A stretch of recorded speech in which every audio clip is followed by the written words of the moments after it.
ayer arrancaron ya las actividades de la Copa del Mundo que se está realizando aquí en la Ciudad de México. La Copa del Mundo de Tiro con Arco dio inicio ya este domingo en las instalaciones del Campo Marte en la Ciudad de México, con la primera etapa, las prácticas, donde los más de 400 atletas que buscarán una presea en esta justa pudieron adaptarse al campo de tiro para este lunes empezar las eliminatorias. Las seleccionadas nacionales Aida Román, Alejandra Valencia y Mariana Abitia buscan un solo objetivo: llegar hasta la etapa de finales por equipo. Es estar dentro de las primeras 8 en equipo, porque sabemos que las primeras 8 de equipos han estado en todas las finales o han estado en algunas finales, tanto en Copas del Mundo, en Campeonatos del Mundo o en Juegos Olímpicos han estado ahí, así que para nosotros sería como muy importante ser parte de las 8, individualmente entre las primeras 16. Mientras tanto, Alejandra Valencia, cuarto lugar en los pasados Juegos Olímpicos de Río de Janeiro, es considerada una de las atletas favoritas para subir al podio en esta Copa del Mundo en la categoría de individual. Estoy bien contenta porque digo, ay, qué sabe que ya nos están volteando a ver, porque pues siempre, como le digo, en mi caso siempre he estado ahí, todo siempre como dándoles pelea, y ya hasta ahora que como he tenido como un repunte más en este año, que es como que ya empiezan como a reconocerte lo que has hecho, es como pues yo me siento muy feliz y no lo siento como presión, más bien es como un, pues qué bueno que piensen así y que se dé, y más que nada que es México y somos sede, ¿no? Otra de las sorpresas en este mundial será el regreso de Mariana Abitia a la selección mexicana tras 2 años de estar sin acción. Mi objetivo personal, bueno, obviamente sentirme muy a gusto, disfrutar mi competencia, mejorar resultados que he tenido anteriormente en mundiales e igual en Copas del Mundo.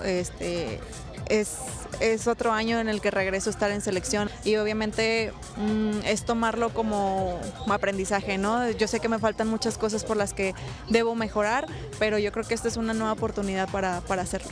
Este lunes, en punto de las 9 de la mañana, darán inicio a las eliminatorias en el Campo Marte, y el sábado, así como el domingo, será en el Zócalo capitalino las finales del campeonato. Con imágenes de Jorge Barajas, Vianey Zárate, 21 Noticias. Y este domingo, en las instalaciones, en los terrenos del campo militar número 1, se llevó a cabo el tradicional medio maratón organizado por la Sedena. Con gran éxito se llevó a cabo la 5ª edición del Medio Maratón Sedena en el campo militar en la Ciudad de México, carrera que festeja el centenario de la Constitución. En punto de las 8 de la mañana, más de 30,000 corredores guardaron un minuto de silencio por las víctimas de los sismos ocurridos en México, así como entonaron el himno nacional para después tomar la salida, donde los esperaría una de las rutas más exigentes para los amantes del running. 21 kilómetros que comprenderían varias subidas y bajadas, todo recorriendo las instalaciones del campo militar. Está súper padre, la verdad es que cada año procuro estar al pendiente de las inscripciones porque es muy retador este medio maratón, la altimetría es muy buena, además ir con todos los soldados es una experiencia súper padre. Durante el trayecto, los corredores estuvieron acompañados por integrantes de las Fuerzas Especiales del Ejército, guardias presidenciales, la Fuerza Aérea Mexicana y las diferentes áreas de la Secretaría de la Defensa Nacional, quienes entonaban porras militares durante el trayecto para motivar a cada uno de los corredores. Es muy padre. Ahorita llegué antes que un pelotón que ya traía pique con ellos y eso lo vale todo. Es muy emocionante, te motivan a seguir corriendo y es un honor correr al lado de ellos. Al final, el atleta capitalino y soldado del Ejército, Juan Luis Barrios, se llevó la 5ª edición del medio maratón al cruzar la meta en un tiempo de 1 hora 6 minutos con 10 segundos. Con imágenes de Jorge Barajas, Vianey Zárate, 21 Noticias. Bueno, y la próxima semana arranca en Italia el Campeonato Mundial de Danza Deportiva en Silla de Ruedas. México tiene muchas posibilidades de terminar con los primeros lugares en esta competencia. Precisamente una esperanza de medalla es la capitalina Guillermina Hernández. La Ciudad de México tendrá una digna representante en el Campeonato Mundial de Danza Deportiva en Silla de Ruedas a realizarse en Mayén del 21 al 22 de octubre. Ella es Guillermina Hernández, quien a sus 54 años participará de nueva cuenta en una justa mundialista. Guillermina es una guerrera quien, a pesar de que a los meses de nacida sufrió una secuela de polio que la impidió desarrollarse en su totalidad, pero eso no la detuvo para lograr incursionar en diferentes deportes como natación, básquetbol, atletismo y ahora la danza deportiva.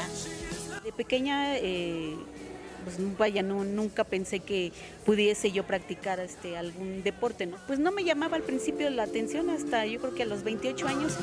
Guillermina comenzó a los 28 años en este deporte, siendo una de las pioneras en México en esta disciplina. Ha participado en diferentes competencias donde, a pesar de que no ha logrado subir al podio, eso no la ha desmotivado, ya que bailar es su pasión.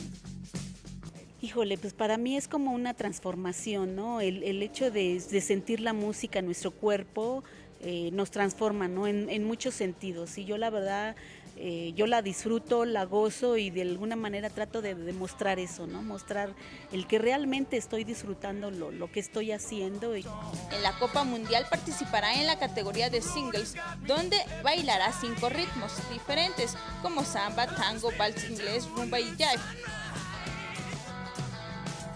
Son 5 ritmos en los que tenemos que mostrar nuestras habilidades, hablando, digamos, técnicamente también, lo que es, vaya, manejar el ballroom, pero solas, ¿no? Ahora sí que donde podemos mostrar las habilidades que tenemos, tanto de movimiento, de técnica y de expresión, ¿no?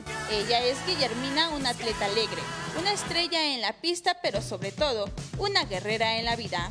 Nunca es tarde para cumplir sueños, ¿no? Me doy cuenta que dije, ay, a veces pensaba, creo que empecé un poquito tarde en esto, pero no, yo creo que me doy cuenta que nunca es tarde. Si el día de mañana no sea mis 70 años, yo creo que quiero fijarme alguna meta, un objetivo o algo, yo sé que lo voy a lograr. Con imágenes de Manuel Hernández, Vianey Zárate, 21 Noticias. Resultados de la Liga MX, tuvo buenos partidos este fin de semana, por supuesto llamó la atención una edición más del llamado Clásico Joven entre el América y el Cruz Azul. El América derrota a la máquina en su propia casa 3-1. De esta manera se colocan como sublíder general. Monterrey sigue rebotándose la liga 2-0 a Pachuca, es primer lugar general, muy cerca ya de conseguir su calificación matemática a liguilla. León, que es tercer lugar, también le vino bien el cambio de técnico, son el tercer lugar general, 1-0 a Tigres. Ayer el Atlas sorprendió ganando a Santos en su casa, mientras que Morelia también sorprendió al campeón Guadalajara en su propia casa 2-1. De esta manera se les fuman ya prácticamente las posibilidades a Chivas de poder calificar a la liguilla. Y ayer las redes sociales estuvieron muy activas con el tema de Tom Brady, el quarterback de los Patriotas de Nueva Inglaterra, que consiguió su triunfo número 187 de manera oficial. De esta manera se convierte en el quarterback más ganador de toda la historia de la Liga Profesional de Fútbol Americano de los Estados Unidos. Somos testigos de otro hombre historia en el deporte mundial, se trata de Tom Brady. Es la información deportiva, Juan. Muchas gracias.